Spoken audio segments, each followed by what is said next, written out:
नमस्कार दोस्तों, स्वागत है आपका। दोस्तों देखिए, बिना समय बर्बाद किए देखते हैं सबसे महत्वपूर्ण क्वेश्चन जो पीटी मेंस इंटरव्यू हर लिहाज से बहुत ही महत्वपूर्ण है कि आरबीआई द्वारा गठित एमएसएमई सेक्टर के लिए यूके सिन्हा समिति 2019 की प्रमुख सिफारिशें क्या है। दोस्तों इसे याद रखना बहुत ही ज़रूरी है। ये है कि वित्तीय संकट से जूझ रहे एमएसएमई के लिए 5,000 करोड़ रुपए का एक डिस्ट्रेस्ड एसेट्स फंड बनाया जाए। बी है कि छोटे उद्योगों के लिए मुद्रा ऋण की सीमा 10 लाख से बढ़ाकर 20 लाख रुपए किया जाए। तीसरा है कि यूनिवर्सल बैंक अपने कुल ऋणों का 50% तथा स्मॉल फाइनेंस बैंक अपने कुल ऋणों का 80% प्राथमिकता वाले क्षेत्रों को दें। दोस्तों ये तीनों कथन सही है और यूके सिन्हा समिति 2019 इन्होंने ये सिफारिशें की थी।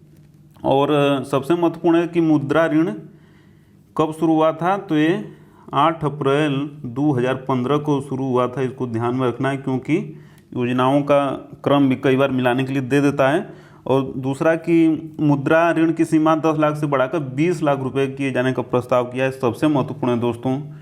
तो देखते हैं अगला क्वेश्चन। अगला क्वेश्चन है कि साक्षरता पर राष्ट्रीय सांख्यिकी कार्यालय एनएसओ की सर्वेक्षण रिपोर्ट के अनुसार देश में साक्षरता में अंतिम स्थान किसका है। दोस्तों ये 2020 की रिपोर्ट है। तो देखिए अब अंतिम स्थान पे बिहार नहीं है, हो गया है आंध्र प्रदेश। सबसे महत्वपूर्ण फैक्ट है क्योंकि समय बदलता है और आंध्र प्रदेश की साक्षरता 2020 की मतलब कितनी है, तो है केवल 66%। बाकी यूपी की बात करें तो यूपी में देखिए बढ़ गया है बहुत 73%। और बिहार का भी इंक्रीज हुआ है। बिहार का हो गया है 70.9%, यूपी का 73% और राजस्थान का 69.7%। इन सबको याद रखना है। सबसे महत्वपूर्ण क्वेश्चन बनेगा कि देश में साक्षरता में अंतिम स्थान अब किसका है, तो आंध्र प्रदेश है। और राष्ट्रीय सांख्यिकी कार्यालय यानी कि एनएसओ की 2020 की रिपोर्ट के अनुसार। आइए देखते हैं अगला। सबसे महत्वपूर्ण इसमें है कि पहला स्थान किसका है, तो वही केरल का है। और दूसरा स्थान किसका है, तो दिल्ली का है। अगला क्वेश्चन है दोस्तों कि एनीमिया मुक्त भारत सूचकांक 2020-21 में प्रथम स्थान किसका है। दोस्तों प्रथम पूछा है तो प्रथम देखिए हरियाणा का है, दूसरा स्थान पश्चिम बंगाल का है, तीसरा स्थान हिमाचल का है,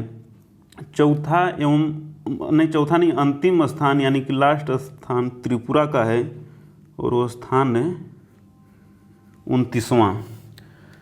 अगला क्वेश्चन है दोस्तों कि वान आधारित पर्यावरण थिंक टैंक जर्मन वाच की रिपोर्ट के क्लाइमेट रिस्क इंडेक्स 2021 में भारत का स्थान कौन सा है। दोस्तों भारत का स्थान पूछा है जो कि बहुत ही महत्वपूर्ण है। तो देखिए सबसे महत्वपूर्ण है इसमें कि भारत का स्थान देखिए 7वां है, इसमें 7वां है।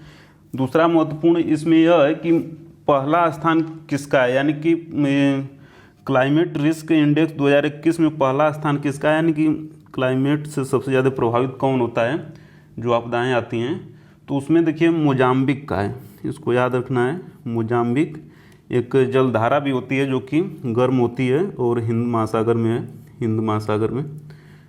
और साथ में देखिए 2000, इसको और देख लेते हैं कि 2000 से 2019 के बीच में इन 20 सालों में प्रथम 3 स्थान यानी कि 3 वो देश जो सबसे ज़्यादा प्रभावित रहे हैं, तो उनको भी ध्यान में रखना है।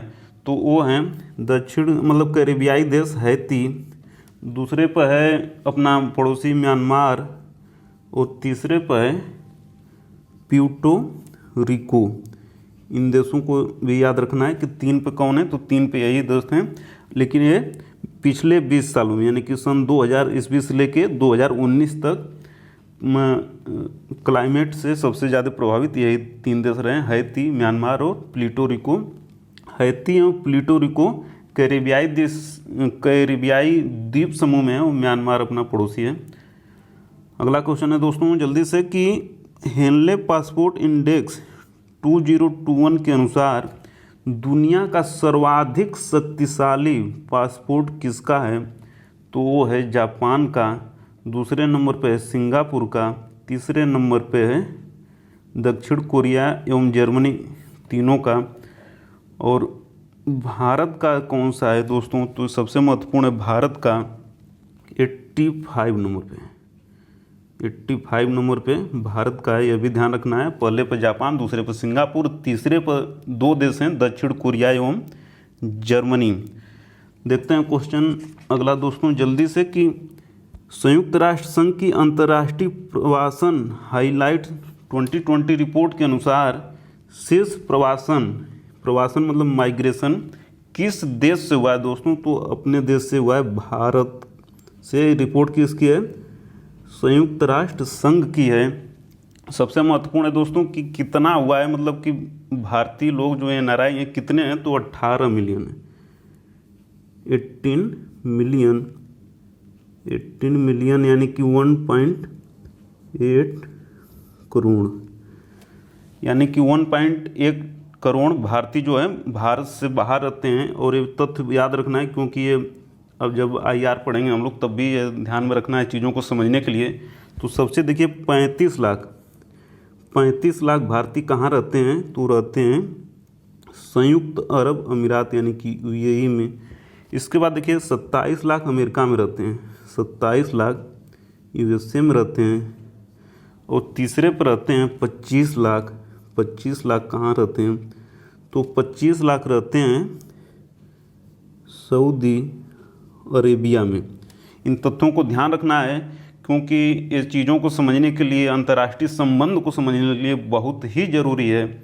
और देखते हैं जल्दी से अगला क्वेश्चन है कि जैव विविधता की रक्षा हेतु चौथा one planet summit for biodiversity, जिसकी थीम थी let's act together for nature, इसका आयोजन किसने किया था दोस्तों? बहुत ही महत्वपूर्ण क्वेश्चन है। तो इसका आयोजन देखिए फ्रांस के राष्ट्रपति जी ने किया था, यानी कि फ्रांस ने किया था। और सहयोग दो का रहा है। सहयोग किसका रहा है? एक तो UNO का रहा है, दूसरे वर्ल्ड बैंक यानी कि विश्व बैंक का रहा है इसमें। और सबसे महत्वपूर्ण था कि ये क्यों हुआ था? तो पेरिस जलवायु परिवर्तन जो समझौता हुआ था 2015 में, तो उसकी समीक्षा के लिए कि क्या खोया क्या पाया, उसकी समीक्षा के लिए हुआ था। और आगे और इन्वायरमेंट की क्लास में देखेंगे, अभी के लिए इतना ही। देखते हैं अगला क्वेश्चन है कि काजा कालास किस देश की पहली महिला प्रधानमंत्री हैं बनी है अभी? तो है इस्टोनिया की बनी है। सबसे महत्वपूर्ण दोस्तों कि पृथ्वी ग्रह पर इस्टोनिया एकमात्र देश है जहाँ पे वहाँ की प्रधानमंत्री प्लस राष्ट्रपति दोनों महिला हैं। और तो प्रधानमंत्री तो हो गई काजा कलास, और राष्ट्रपति हैं उनका भी नाम याद रखना है क्योंकि UPSC या UPPCS या अन्य एग्जाम में वही होता है कि जो चर्चा में होता है वही एग्जाम के पर्चा में होता है। तो महिला प्रधानमंत्री हैं इस्टोनिया की काजा कलास एवं राष्ट्रपति हैं काल जुलैद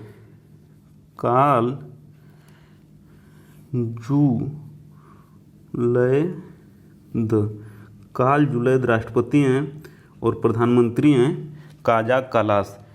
देखते हैं अगला क्वेश्चन दोस्तों जल्दी से कि अमेरिका की पत्रिका फोर्ब्स द्वारा 2020 के लिए जारी विश्व की 100 शक्तिशाली महिलाओं में प्रथम स्थान किसका है? तो जर्मनी की राष्ट्रपति एंजेला मर्केल जी का है। और 3 इसमें भारतीय महिलाओं को भी स्थान दिया गया है। 100 में से 3 भारतीय महिलाएं हैं। तो यही अपनी वित्त मंत्री निर्मला सीतारमण जी हैं। और दूसरे पे हैं रोशनी नाडार जी को भी स्थान दिया गया। तीसरे किरण मजूमदार। तो इनको देखिए, इनका है 41वां स्थान, वित्त मंत्री जी का है। 100 में से 41वां स्थान इनका है। रोशनी नाडार जो HCL के हैं, तो इनका भी स्थान देख लेते हैं। इनका स्थान है 55वां 55वां, 100 में से 55वां इनका है। और किरण मजूमदार शाह का है, बायोकॉन की हैं 68।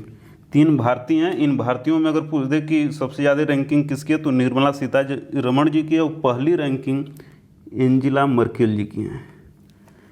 देखते हैं दोस्तों जल्दी से अगला क्वेश्चन की कैरो इंस्टीट्यूट यूएसए एवं फ्रेजर इंस्टीट्यूट कनाडा द्वारा जारी मानव स्वतंत्रता सूचकांक 2020 में प्रथम स्थान किसका है दोस्तों? बहुत ही महत्वपूर्ण है। प्रथम स्थान देखिए न्यूजीलैंड का है। पहला स्थान भारत का कितना है तो 111 है। और सीरिया का कितना है तो ये लास्ट पर यानी कि 162, 162 सीरिया का है, भारत का 111, न्यूजीलैंड का 1 है। और इंस्टीट्यूट भी याद रखना है, कैरो इंस्टीट्यूट यूएसए और फ्रेजर इंस्टीट्यूट कनाडा। मानव स्वतंत्रता सूचकांक 2020 प्रथम स्थान न्यूजीलैंड। तो आज इतना ही दोस्तों, मिलते हैं बहुत ही जल्दी अगली वीडियो में। और वीडियो को अंत तक देखने के लिए लाइक, शेयर, कमेंट और सब्सक्राइब करने के लिए आपका प्रेम पूर्वक बहुत बहुत धन्यवाद दोस्तों, बहुत बहुत धन्यवाद।